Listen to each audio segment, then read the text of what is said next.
प्रिय मित्रों, क्या आप इन दिनों कठिन समय से गुजर रहे हैं? अस्वीकार किए जाने या आहत होने के डर से हम में से कई लोग अपने दिलों के चारों ओर दीवारें बना लेते हैं और अकेलेपन में जीते हैं, यहाँ तक कि यह भी नहीं कह पाते कि मैं संघर्ष कर रहा हूँ। लेकिन कृपया याद रखें, एक कर्म कदम है जो हमारे द्वारा बनाई गई उन मोटी दीवारों को तोड़ता है और हमारे सबसे दर्दनाक दैनिक जीवन के बीच हमारे करीब आता है। यहूदिया से गलील की ओर जाते समय यीशु ने कहा कि उसे सामरिया से होकर जाना आवश्यक था। यूहन्ना 4:4 जाना आवश्यक था। यूनानी एदे वाक्यांश केवल एक भौगोलिक आवश्यकता को नहीं बल्कि एक दिव्य अनिवार्यता को दर्शाता है, एक ऐसी योजना जिसे परमेश्वर के आदेश द्वारा पूरा किया जाना था। यीशु जानबूझकर सामरिया से होकर गुजरे, एक ऐसा स्थान जिससे समकालीन यहूदी पूरी तरह बचते थे। यह दुनिया द्वारा छोड़ी गई एक आत्मा से मिलने की प्रेम की एक अटूट योजना थी।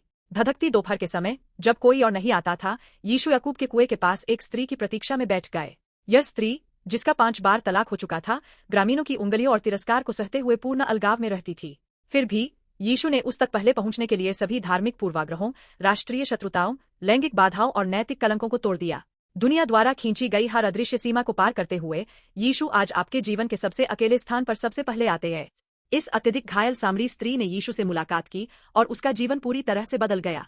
कुएं पर इस स्त्री के पास यीशु का आना यह दर्शाता है कि कैसे उन्होंने स्वर्ग की महिमा को छोड़ दिया और हमें बचाने के लिए सीधे इस पापी धरती पर आए, जो पाप के कारण परमेश्वर से पूरी तरह अलग हो गए थे। इसके अलावा यीशु ने हमारे सभी पापों, शर्म और दर्द को अपने ऊपर ले लिया और क्रूस पर मर गए। उनकी मृत्यु के माध्यम से पाप की वह दीवार जो परमेश्वर और हमारे बीच खड़ी थी, पूरी तरह से ढह गई। अब पाप के कारण परमेश्वर से अलगाव और आत्मा की वह प्यास जिसे इस दुनिया की कोई भी चीज शांत नहीं कर सकती, उस प्यास का मूल कारण यीशु द्वारा दूर कर दिया गया है, जो अनंत जीवन के लिए उमड़ते हुए पानी का सोता बन गए हैं। क्या आप इस समय अकेले और निराश महसूस कर रहे हैं?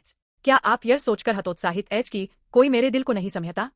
क्या आप जीवन की प्यास में भटक रहे हैं? भले ही दुनिया आपका न्याय करे और आपके खिलाफ सीमाएं खींचे, यीशु सभी बाधाओं को तोड़ते हैं और इसी क्षण आपके कुएं के पास खड़े हैं। जिस क्षण आप अपना दिल खोलते हैं और यीशु का स्वागत करते हैं, आपका जीवन नया हो जाता है। मैं आपको आज यीशु मसीह पर विश्वास करने और एक धन्य दिन की कामना करता हूं जो उनमें पाए जाने वाले सच्चे विश्राम और अनंत जीवन के जन से भरा हो।